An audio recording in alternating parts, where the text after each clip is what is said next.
Never mind the noise and the chatter. We are here for intelligent, fact-based conversation on this episode of Bergen Banter, the official Bergen Community College podcast. I am your host, Larry Levanka, and I have a guest with us today, history professor Ilan Ehrlich, who is an expert on Latin America. Yeah, I think you know where this is going. Venezuela, Latin America, in the news. Obviously, the United States has captured, abducted, however you want to put it, its president, the country's president, Nicolas Maduro. And there are a number of things that are now happening downstream. So, Professor Ehrlich, you are the expert on Latin America. Let's start on Venezuela. Before we get into Maduro and as it relates to the United States, what has that country looked like over the last 50 years? It's been unstable, to say the least. Thank you for having me, first of all. An expert, I guess we'll have to see. I'll have to kind of prove myself. But the thing about Venezuela is, until about 2013, was one of the more well-off countries in Latin America. Venezuela has the largest proven oil reserves in the world. I mean, usually when people think of oil, they think the Middle East. But Venezuela is was part of OPEC, large oil reserves. This is kind of the tragedy of Venezuela. Had a large middle class, was a well-off country. It did have some issues, but, just to kind of throw out a number, in 2013, Venezuela had a 30% poverty rate, which may sound high by American standards, but, one of the more well-off countries in Latin America. There were daily flights to Miami. People would go there. It's about a 2-hour flight. Go shopping in Miami in the morning and be back in Caracas by the evening. So, Venezuela was, for a long time, basically since the late 50s, democratic, multi-party democracy, fairly well off, large middle class, about a 30% poverty rate, whereas today the estimates are that Venezuela has about an 80% poverty rate, and about a 50% what economists call an extreme poverty rate, which is to say people, barely have enough to eat, and they're not. There's been a lot of studies recently on Venezuela, and one of them is that people are losing weight, people are not getting enough calories. So it's really gone from. I mean, this isn't a country like you could argue. There are other countries you would say like Haiti, which is the poorest country in the Western Hemisphere, have a long history of being very poor. So it begs the question then: what happened? I think sometimes we kind of minimize the role of government or governance, and essentially under the government of Nicolas Maduro, the government has been completely mismanaged to the extent that between a third and a quarter of the country have fled. And so I think this is one of the things we have to kind of keep in mind, and this is one of the things that's one of the, part of the calculus of, why do you intervene in a place like Venezuela? One of the things is, Venezuelans are everywhere. Millions of them are in Colombia, they're in Brazil, they're in Peru, they're in Mexico, they're in the United States. And to a degree, this is destabilizing for the region. Not to kind of justify anything, but just to sort of say, from a strictly policy standpoint, 8 million people being displaced, it's a problem, and it's problematic, and it's definitely something, ideally, I think one of the things that's probably in the mind of U.S. policymakers is, to try to create a Venezuela where a good portion of those 8 million people might want to go back to Venezuela. Because it's not only an issue of, obviously, we're in a little bit of a touchy mood about immigration in the U.S. right now, but there are far more Venezuelans in Colombia and in Brazil and in neighboring places And I think there's a feeling in those countries as well that, that it would be nice if some of those Venezuelans would be able to go home. And I think a lot of Venezuelans would like to go home too. I think this is also an issue. So tracing sort of the destabilization to Maduro, right, and his time as president, what was being mismanaged? We know that the country has extensive natural resources. You talked about the oil for sure. That mismanagement took what kind of form? Government corruption, et cetera? Well, I'd say, it doesn't only, we can't only blame. So Maduro was appointed the successor to Hugo Chavez.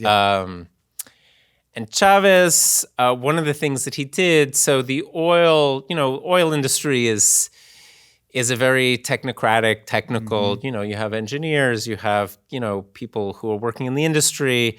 And Chavez, so, Venezuela was producing 4 to 5 million barrels a day of oil. And nowadays, the estimates are about 800,000 barrels a day. And, if you're talking about an oil country and oil wealth. And so one of the reasons why that is Hugo Chavez decided that people working in the Venezuelan oil industry, he basically appointed cronies who kind of didn't know much about the industry, but he wanted loyal people. He wanted to fire people who he felt were not loyal to his project. So that's one of the issues. Venezuela has many of them, but that's one of them. Fascinating. Yeah. So perhaps even a lesson for others. Yeah. The United States and its role in Venezuela, it's not as if that this is the first time that we have interacted with the politicians in the country, including Chavez. Yes, absolutely.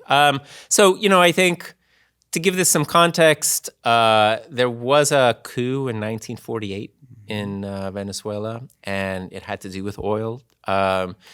U.S. oil companies have always been in Latin America, famously in Mexico, which nationalized its oil in 1938. So, this is a normal thing. U.S. oil companies often had expertise that Latin American countries did not. So, the model that was established was that, U.S. oil companies would be given a concession and then they would pay taxes. And so there was always a debate in Latin American societies. So in Venezuela, the debate was, all right, so you had this president in 1948 named Rómulo Gallegos who decided, so the division of taxes was that U.S. oil companies or foreign oil companies would pay 43% taxes, and he raised it to 50%. Okay. And by the way, this is something, in Mexico, you had a similar situation of a Mexican president in the early 20th century. Francisco Maduro tried to do something similar, and he was overthrown as well. But anyway, this led to him being overthrown by the army, but there was encouragement and negotiations, on the part of the U.S. To do this, because the U.S. has traditionally defended the interests of U.S. companies in Latin America. So this is kind of, you could say, that this has happened before a little bit in Venezuela, although it's not a perfect analogy to what's going on now. But then after that, civilian rule did return. And again, Venezuela became almost, in many ways a model of what Latin America could be. It was a democracy. You had alternating political parties. You had a relatively low poverty rate. You had a reasonably large middle class. But again, 30%, that 30% kind of poverty rate was something that bubbled up, and it was an issue. And it's one of the reasons, Hugo Chavez was somebody who wanted to kind of do something about that. And there was a feeling that, was there a way to kind of address this? And then the other thing is, one of the issues to think about with Venezuela, like a lot of Latin American countries, it's a commodity-based economy. So you could say Venezuela, is very dependent on oil, the way that Cuba was on sugar, the way that Chile was on copper. In many Latin American countries, they're basically dependent on the price of commodities, and commodities go up and they go down, and when the price of when you have oil prices are low, it becomes very hard for people. Just like when sugar prices were low, like in Cuba, they used to call these the year of the fat cows and the year of the skinny cows, to use a biblical kind of. You talk about commodities, though, and we've talked so much already about Venezuela's oil, but it's another pretext or commodity, and that is drugs, that has been the pretext for the United States, or at least that's what they're saying publicly. Yes. Okay, we agree, or there is a drug trade that is coming out of Venezuela. Yes. Is it a clear and present danger to the United States? Is it something that needs to have action, or are we really just after the oil here? Well, okay, so Nicolas Maduro was indicted on drug charges in 2020. He's not the first in Latin America. The president of Honduras, who Trump actually pardoned in November, Juan Orlando Hernandez, was also indicted and extradited to the United States. His brother was also convicted on drug charges. Whether drug trafficking is a threat to the United States, it depends on your perspective. I mean, obviously, this is is it something that's going to destabilize the U.S. government anytime soon? Not really. But is, Nicolas Maduro in legitimate kind of league with drug trafficking? Absolutely. The other kind of issue is, Venezuela tanked its economy essentially, especially its oil economy, through the firing of competent kind of oil managers and engineers and whatnot. And so Venezuela has become in many ways like a mafia state. It is home to terrorist organizations like Hezbollah, which also profits from the drug trade. You have a daily flight from Tehran to Caracas, and there was actually a researcher who said, I want to kind of see, like, can I try to go on and say, like, can I get a ticket on this flight? And he found it was always full. And really what it is it's members of the Iranian Revolutionary Guard who kind of go to Venezuela and kind of are in the drug trade. So, there's another issue. I mean, Trump didn't really play this up, but, Venezuela is also linked. And one of the reasons why you'd say, well, Venezuela and Iran, what do they have in common? They were both in OPEC, and so they had that kind of link together. But Venezuela plays host to terrorist organizations, also to Colombian kind of revolutionary terrorist organizations as well. But, the drug thing isn't invented. It's certainly not, I wouldn't say any more of an, I don't think it's a major national security threat, but he's a legitimate, he's legitimately involved in the trade. Right. And I don't think anybody, whether you agree with the United States foreign policy on the matter, is going to say, well, Maduro was a good guy, he shouldn't have been overthrown. People would disagree about the method by which the United States took. And I think that's where I want to go next. Sure. Regime change is not something that the United States is a stranger to. Of course, in the Middle East, as we talked about earlier, mixed results, obviously, to say the best. In Latin America, regime change, Grenada, Panama, etc. We've been down this road before as well. Are those situations analogous to what we're seeing right now in Venezuela? I mean, I think the most analogous and that most people might remember of a certain age was when the U.S. Went after Manuel Noriega in 1989 under George H.W. Bush. And, there are some things in common to this. Noriega was also indicted on drug charges. Ironically, he was also a CIA asset, and he was very useful to the United States during the Cold War. And when he stopped being useful, this was essentially, I think a lot of times we think of the United States government as a single actor, but throughout this period, the State Department wanted Noriega brought up on drug charges, and the CIA protected him as long as he was useful. I think, in terms of Maduro, the U.S. was pressuring Maduro to leave Maduro had stolen an election in 2024. As part of a deal with the United States, Maduro was supposed to conduct an honest election and abide by the results. It was clear that Maduro lost by a landslide in this election, and he remained anyway. And so there's that element as well.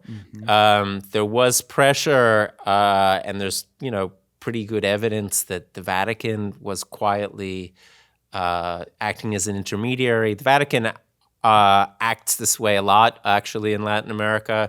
Was often an intermediary between the U.S. and Cuba, and so the Vatican was kind of trying to try to mediate this idea that maybe Maduro would just kind of leave. Find a diplomatic way to exit. But Maduro decided that, he wasn't going to do this. And I think to a degree, obviously there is a long history of the U.S., especially in Latin America, going after regime change. Yeah. But this is more in the early to mid 20th century. And, I think Grenada is a small island of 100,000 people. Panama, you could sort of argue maybe more, but this hasn't really been super common of late. I think the administration just felt that it probably wanted him gone, and it used all the levers to try to do this in a quiet way or in a way that looks nice. And we obviously have a president that doesn't really care a lot about the niceties that other presidents have. And I think a previous president might have just, certainly there would have been pressure under a Biden. Biden certainly wanted him gone too. So I think it's important to keep in mind this is not a partisan issue. I think Republican administrations and Democratic administrations were not happy with Maduro, and they both wanted him gone. They both saw him as an illegitimate leader. They both saw him as a destabilizing force, as a host for terrorism, as a host for lawlessness. Destabilizing force in the region, given that, a third of Venezuelans, are outside of Venezuela. And so I think both wanted to do something about it. I think Trump probably had fewer qualms about the optics of it. Right. And all of that can be true. Yeah.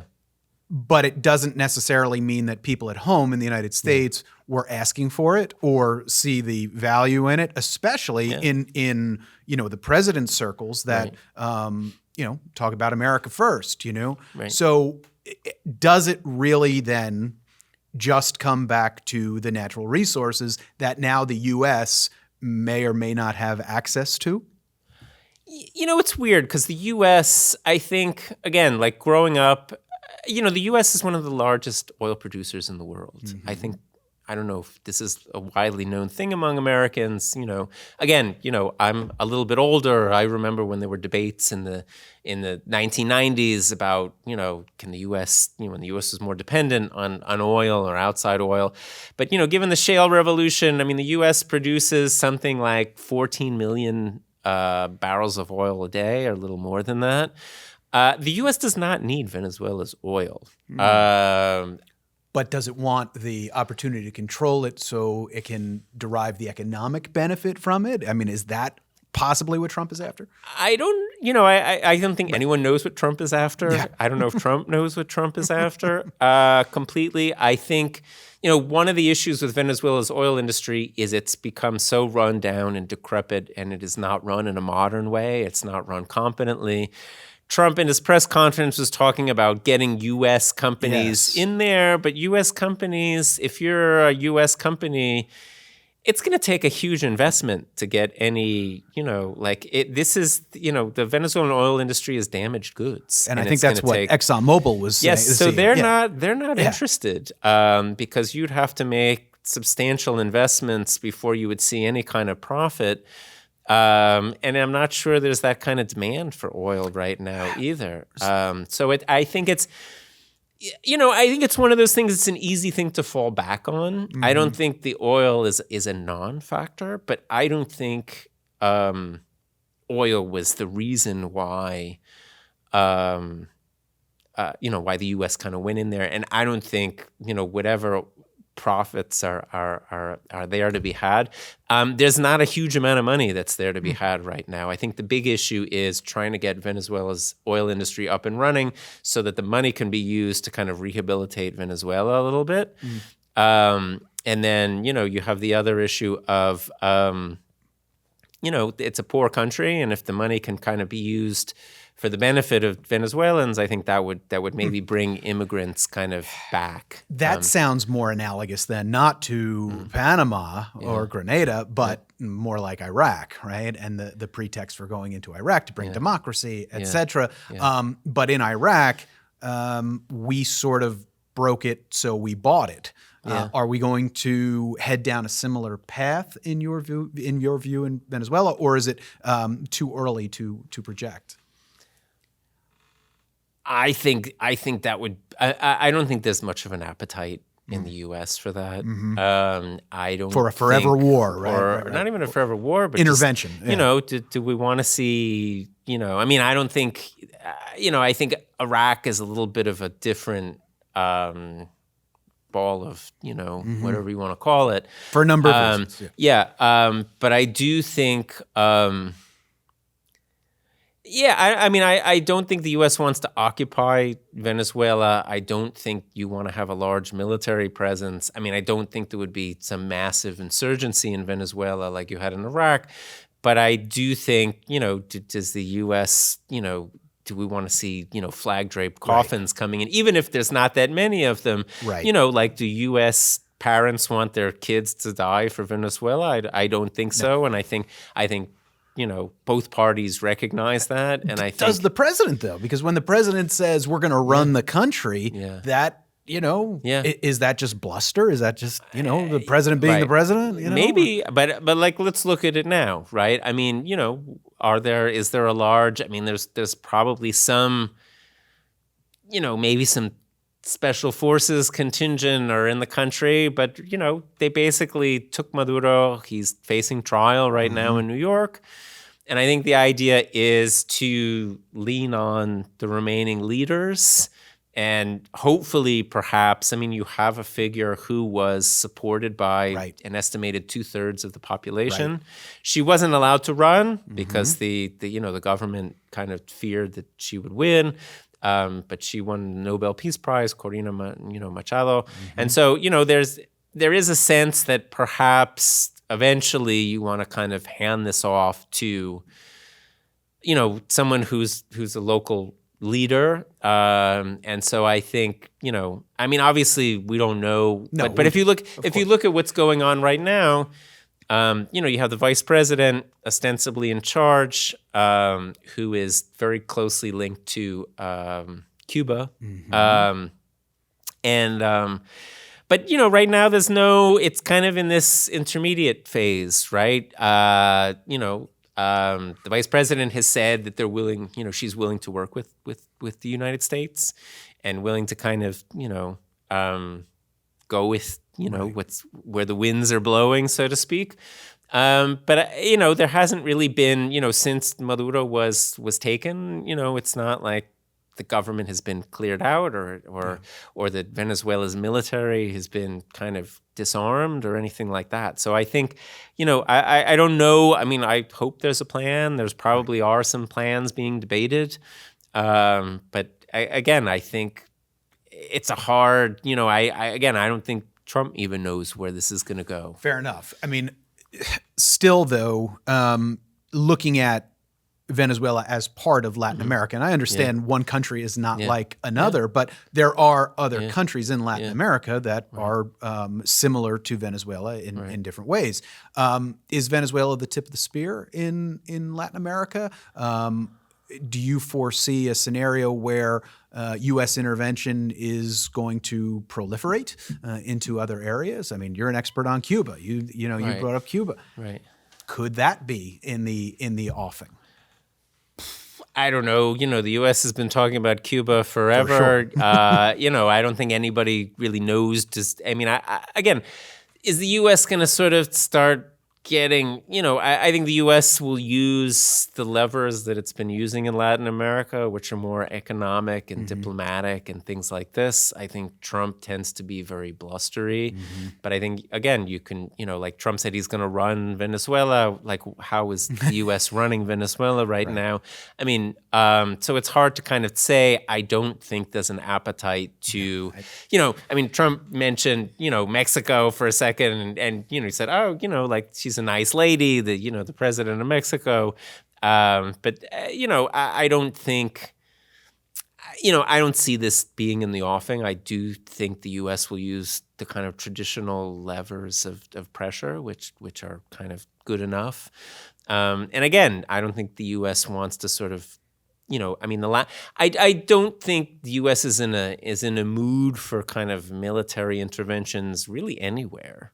I think this is a little bit off topic, but people think about China and Taiwan, for example, and the U.S. It's been the policy of again, presidents of both parties to sort of try to be vague, but to try to say, President Biden said the U.S. would defend Taiwan, but I think it would be massively unpopular in U.S. public opinion, even though Taiwan is a democracy and, has a lot in common with the United States. But I think it would be massively unpopular for the U.S. to kind of intervene militarily, even, if China intervened, even though this would be sort of a, kind of a clear-cut bad guys versus good guys kind of thing. So I do think, I don't see a lot of, military boots going on the ground anywhere, and certainly not in Latin America. So as it relates to Venezuela, then, as we start to come back to where we started, which is where Venezuela has been under Maduro and beyond, what do you think happens in the country next? Do you think they do have an opportunity to stabilize? Is it going to be contingent on the United States' interactions, or do you think it comes from within, as you talked about earlier? It's hard. I mean, I think the current government, so, one of the ways that Venezuela was run under Maduro was the governors had a lot of power of the different provinces, and Maduro basically said, you have to be loyal to me and I demand your loyalty, but within your province, you can make money doing whatever you want. If it's drug trafficking, if it's some kind of offering protection using the but whatever you want to do in your province, as long as you're loyal to me, you can sort of, and this is why the term very mafia much, state, a criminal syndicate. Kind of, yes. Yeah. If you want to have Hezbollah there, or if you want to kind of, have your own thing going on, if you're loyal to me, that's the main kind of thing. But so you got rid of Maduro, you still have these governors. Delcy Rodriguez, who's the vice president, was one of those. And so I think you're going to have to sort of deal with those people in a way. I don't know how you deal with those people. Do you deal with those people in a way, if you have a democratic transition, do you basically say, listen, you guys can keep your money and you're going to be very powerful, but you cannot remain as kind of the governor because that's going to be an elected position. It's a complicated thing, and I think Trump doesn't really deal in those kind of complexities. I'm sure the State Department is thinking about this. I'm sure, my sense is the United States is probably trying to think about what's the easiest kind of solution that requires the least amount of, U.S. investment and effort. And then there's also the issue that, Venezuela owes a lot of money too. So getting the Venezuela, oil industry. Well, one of the thing is, so Venezuela under Chavez and under Maduro, so they owe. So there's three ways that Venezuela owes money. They have bonds, which they're in default on, and a lot of those bonds have been sold off to private equity companies and whatnot. And the way bonds work is, nobody expects to get the full amount back because Venezuela is destitute. And so, but Venezuela, that's the other thing, right? How does so presumably if Venezuela rejoins kind of the world economy, it's not operating in this kind of criminal kind of economy, or and so. So, the vast amount of the money that it's owed is owed to bondholders, and they would have to negotiate some kind of, do they accept 30% of the face value or of the value, or 40%? So that's one issue. The other issue is some equipment and whatnot of the oil industry was just expropriated by Venezuela. So, I think, to a degree, when Trump talks about the oil companies, they're owed some money in terms of that. But again, I think, if you're an oil company executive, you're not thinking, oh, Venezuela is where we want to be. That's right. You're going to write it off. You want to get, I think you want to get the quickest, also, Venezuelan oil, this is also something that's not being talked about. They have a large amount of reserves, but Venezuela's oil has a lot of sulfur, and it requires heavy refining. So that's the other, that's kind of another issue on top of everything. So it's more expensive to sort of get to market than other oil as well. And the third part is China was essentially lending money to Venezuela in exchange for cut rate oil. And China basically stopped because they felt like they weren't getting it wasn't worth it anymore. So, Venezuela is a problem on a number of levels. For sure. And, it's going to take a while, and it's going to be complicated, and it's, I think ultimately, ideally, I think Venezuela's handed over to a democratically elected government, but, democracy isn't going to magically kind of solve the problems of Venezuela either. It's messy, as we know. If anything, I think it might, under democracy, people can complain. You can't just throw them in jail. You can't just shoot them. You can't just, one of the, nice things that a little bit of U.S. pressure did with Venezuela is Venezuela recently released a little over 1,000 political prisoners. Some of them have been talking about how they were tortured and mutilated and the way they were treated in this prison. And so, Venezuela didn't have to kind of deal with any kind of dissent or you had the safety valve of just forcing people to leave, which a lot of people did. And so I think Venezuela will be, even under, especially under democracy with a free press and freedom of, speech and whatnot, will be a very contentious place and a place of a lot of complaints because it's going to be very poor for a long time. It kind of goes back to, it's much easier to break something than to build something. Right. And Venezuela kind of, to a degree, you could say, there were some laudable sentiments trying to kind of assuage the poverty of the 30% of the population that was living in poverty and that was not kind of sharing in the wealth of Venezuela. And, Hugo Chavez and some other members of the military. So to kind of go into a little bit of a backstory, in 1989, you had these massive riots in Caracas and some other provincial cities over cost of living. It was a time where oil prices weren't so great, and the government was kind of doing like an austerity program, and a lot of things were subsidized in Venezuela, especially things like public transport. And so when people, especially poor people, paying the full price of public transport, people, were very upset about this. And the army was called in to kind of put down these, yet a massive riot in Venezuela. And the army kind of brutalized a lot of people. Hugo Chavez was among them. And a lot of people in the army felt that this was kind of a horrible thing for government to be calling in the army to kind of brutalize kind of poor and kind of humble people. And so there was a legitimate feeling among people, and I think it's important to kind of keep this in mind, that people wanted, or there were people who really wanted to sort of say, can we do something about this third of the country that it's not really sharing in this oil wealth, and that's kind of living a very, makeshift kind of lifestyle. Caracas is the way it's laid out. It's kind of on a plain, and then you have kind of mountains, and you'd basically have this population, because Caracas is the capital city and a place of opportunity, it grew very quickly, and it drew in a lot of people from the countryside. In colonial times, Caracas was not one of the larger cities in Spanish America. And it was kind of a sleepy colonial town, and then you have this kind of massive urbanization.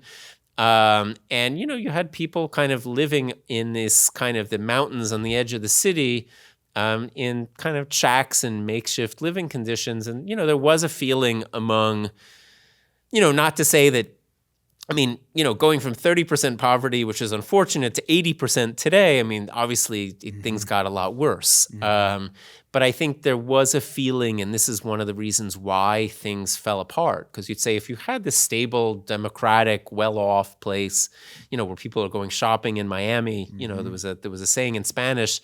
In Miami, they were called dame doces, which means like give me two in English, because people had so much money, that they were well-off people. But there was this kind of well-meaning intention to try to do something about poverty in Venezuela. It just wasn't done in a very, it wasn't done in a way that really worked out very well for the country. But there's a reason why Hugo Chavez was elected and reelected. He was wanted to really do something for this population, and to kind of see this population and make them feel like they were a part of things and they were a priority. And I think this kind of galvanized a lot of popular support. So there's a reason why, Maduro was not democratically elected and has no democratic credibility, but this movement really begins with Hugo Chavez, and he is at the head of a democratic movement, although he does try to weaken controls or democratic safeguards when he's in charge. And we arrive at the current day. So we've taken a deep dive on Venezuela here with Professor Ilan Ehrlich on this episode of Bergen Banter. Appreciate the conversation, and I think our listeners are going to appreciate knowing a little bit more about a country that, let's face it, a month ago, I don't think was on very many of our minds at all. So thank you, Professor. Appreciate it. Thank you for having me. You bet. Never mind the noise and the chatter. We are here for intelligent, fact-based conversation on Bergen Banter, and we will see you again down the road.